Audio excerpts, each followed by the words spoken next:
اللهم عافني في بدني، اللهم عافني في سمعي، اللهم عافني في بصري. لا إله إلا أنت. اللهم عافني في بدني، اللهم عافني في سمعي، اللهم عافني في بصري، اللهم عافني في بدني، اللهم عافني في سمعي، اللهم عافني في بصري، اللهم عافني في بدني، اللهم عافني في سمعي، اللهم عافني في بصري. لا إله إلا أنت. بسم اللہ الرحمن الرحیم۔ السلام علیکم ناظرین، میں ہوں شہباز قمر۔ اب آپ کے لیے ایک جانا پہچانا نام۔ آپ کو اپنے چینل ایسکو health and science T V میں خوش آمدید کہتا ہوں۔ اس چینل پر ہم شیئر کرتے ہیں صحت سے متعلقہ مستند معلومات اور اپنے تجربات اور مشاہدات۔ یہ ڈپریشن سے متعلق پہلی ویڈیو ہے۔ انشاءاللہ ڈپریشن اور انزائٹی سے متعلق کئی ویڈیو پیش کرنے کا ارادہ ہے۔ ناظرین، موجودہ دور میں یہ مرض کافی تیزی سے پھیل رہا ہے، لیکن اس کی آگاہی بہت کم لوگوں کو ہے۔ ڈپریشن سے متعلق عام طور پر ہمارے معاشرے میں منفی رویہ پایا جاتا ہے۔ لوگ یہ سمجھتے ہیں کہ ایسا انسان جو ڈپریشن سے گزر رہا ہے شاید یہ اس کی بری عادت ہے، یا وہ اپنی ذمہ داریوں سے فرار حاصل کرنے کی کوشش کر رہا ہے، یا وہ ناٹک کر رہا ہے۔ لوگوں میں اس کی علامات موجود ہوتی ہیں مگر وہ اس کی وجہ سمجھ نہیں پاتے۔ اکثر لوگ آپ کو مایوس کن باتیں کرتے ہوئے ملیں گے۔ بعض لوگ ملیں گے کہ ان کو جسم میں جگہ جگہ درد رہتا ہے۔ بعض لوگ ملیں گے جن کا وزن تیزی سے کم ہو رہا ہے، یا بھوک نہیں لگتی، نیند نہیں آتی، بات بات پہ غصہ کرتے ہیں، چڑچڑا پن ہے، وغیرہ وغیرہ۔ مگر وہ ان امراض کے پیچھے جو وجہ ہے وہ نہیں سمجھ پاتے اور ان علامات کا علاج کرنا شروع کر دیتے ہیں، جس کی وجہ سے ان کی بیماریاں کبھی بھی دور نہیں ہوتی۔ اس ویڈیو سے ان لوگوں کو اپنے امراض سمجھنے میں بہت مدد ملے گی۔ ویڈیو بہت زبردست ہے، اس لیے آخر تک ضرور دیکھیں۔ برائے مہربانی درمیان میں اسکپ بالکل مت کریں۔ تو آئیے چلیں ویڈیو شروع کرتے ہیں۔ ڈپریشن یا ذہنی دباؤ کیا ہے؟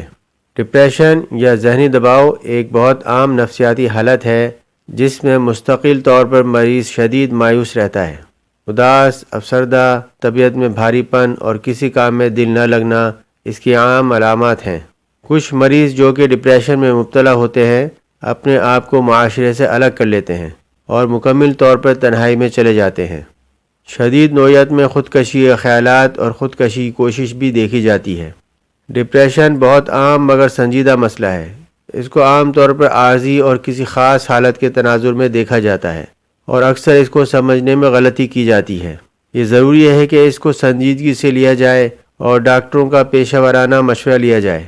اگر ہم کسی مریض کو اس میں مبتلا محسوس کریں، صحیح اور بروقت علاج سے ہم مریض کو ایک صحت مند زندگی گزارنے کے قابل بنا سکتے ہیں۔ بقیہ ویڈیو دیکھنے سے پہلے چینل کو سبسکرائب کریں، اس سے ہماری حوصلہ افزائی ہوتی ہے اور کام کا جذبہ پیدا ہوتا ہے۔ اس کے ساتھ بغل میں موجود بیل آئیکن کو کلک کریں تاکہ ہماری ہر نئی آنے والی ویڈیو کا نوٹیفیکیشن آپ کو ملتا رہے۔ ویڈیو پسند آئے تو لائک کریں اور شیئر کریں۔ ایک درخواست مزید ہے کہ آپ اپنے کمنٹ سے بھی ہمیں مستفید فرمائیں تاکہ ہم اپنی ویڈیوز کو بہتر سے بہتر بنا سکیں۔ ڈپریشن کی وجوہات۔ ڈپریشن ایک ہمہ جہت مسئلہ ہے اور اس کی صحیح وجہ ابھی تک معلوم نہیں، البتہ اس کا خاندان سے اور ماحول سے بہت گہرا تعلق ملتا ہے۔ بڑی وجوہات جو ڈپریشن کا باعث بنتی ہیں وہ یہ ہیں۔ نمبر 1، خاندان میں ڈپریشن کا رجحان۔ نمبر 2، بچپن میں پیش آنے والا کوئی پریشان کن حادثہ یا ناخوشگوار واقعہ۔ نمبر 3، دکھ، غم، درد جیسا کہ کسی عزیز کی موت یا محبت میں ناکامی۔ نمبر 4، دوائیوں کے بد اثرات یا شراب نوشی کا اثر۔ نمبر 5، عورتوں میں ہارمونز کا اتار چڑھاؤ، حمل کے دوران، بچہ جننے کے بعد یا سن یاز کے زمانے میں۔ نمبر 6، تھائرائیڈ کے مسائل کی وجہ سے۔ نمبر 7، بڑی بیماریاں جیسا کہ الزہائمر، پارکنسنس، دل کے امراض، جوڑوں کی بیماریاں بھی مریض کو ڈپریشن میں مبتلا کر سکتی ہیں۔ ڈپریشن کی علامات۔ ایک اہم بات جو پیش نظر رکھنی چاہیے کہ ڈپریشن کی عام فہم علامات کو مد نظر رکھا جائے۔ ڈپریشن کا بروقت علاج ایک مؤثر ذریعہ ہے جس کی مدد سے ہم ڈپریشن کا علاج کر سکتے ہیں جبکہ اس کی تشخیص ہو چکی ہو۔ ڈپریشن کی عام علامات یہ ہیں: نمبر 1، مستقل نوعیت کی اداسی۔ نمبر 2، احساس کمتری۔ نمبر 3، نا امیدی کا احساس۔ نمبر 4، اپنا بے قیمت ہونے کا احساس۔ نمبر 5، رونا۔ نمبر 6، لوگوں سے میل جول سے گھبرانا۔ نمبر 7، اپنے پسندیدہ مشغلے میں دلچسپی نہ لینا۔ نمبر 8، بھوک اور وزن میں کمی یا زیادتی۔ نمبر 9، نیند میں کمی یا زیادتی۔ نمبر 10، بے چینی۔ نمبر 11، بے آرامی۔ نمبر 12، مستقل تھکان۔ نمبر 13، جنسی تعلقات میں عدم دلچسپی۔ نمبر 14، ایسا سر درد یا جسم میں درد جس کی وجہ معلوم نہ چلے۔ نمبر 15، توجہ مرکوز کرنے میں مشکل۔ نمبر 16، خودکشی کے خیالات۔ ذہنی دباؤ یا ذہنی تناؤ میں کیا فرق ہے؟ زندگی میں ہر کسی پر ایسا وقت آتا ہے جب وہ اداسی اور مایوسی کا شکار ہوتا ہے، مگر یہ ایک وقتی حالت ہوتی ہے جو کہ آتی ہے اور کچھ عرصے بعد ختم ہو جاتی ہے۔ مگر جب یہ اداسی اور مایوسی ایک لمبے عرصے تک قائم ہو جائے اور یہ کسی کی ذاتی اور پیشہ ورانہ زندگی متاثر کرے تو یہ غم اور ذہنی تناؤ سے نکل کر کچھ اور بیماری کی طرف اشارہ کرتی ہے۔ ڈپریشن اور اسٹریس میں بنیادی فرق یہ ہے کہ آخر الذکر ایسی نفسیاتی حالت ہے جس سے نکلنے میں کافی وقت اور پیشہ ورانہ مدد درکار ہوتی ہے۔ ڈپریشن کی علامات اسٹریس یا اداسی کے مقابلے میں شدید نوعیت کی ہوتی ہیں۔ ڈپریشن طبیعت میں بہت زیادہ تبدیلی کا باعث بنتا ہے۔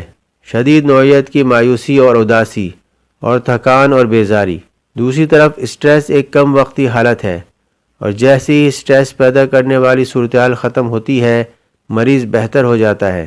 کچھ لوگ اسٹریس میں بھی کام کرتے ہیں اگر اس کام کا کوئی انعام وغیرہ مقرر ہو۔ ڈپریشن کی اصلاح۔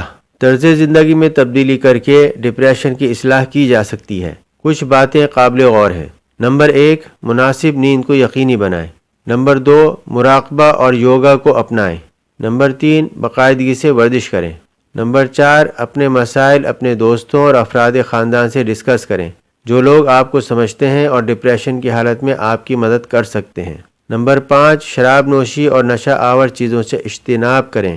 نمبر 6، تنہائی اختیار کرنے سے پرہیز کریں اور صحت مندانہ معاشرتی سرگرمیوں میں حصہ لیں۔ نمبر 7، اپنے آپ کو مصروف رکھیں۔ نمبر 8، ڈپریشن سپورٹ گروپس کو جوائن کریں۔ نمبر 9، مفید کتابوں کا مطالعہ کریں جو کہ مثبت جذبات ابھارنے میں مدد کرتی ہوں۔ الصبح بدا من طلعته والليل دجى من وفرته ہے نور سحر چہرے سے تیرے اور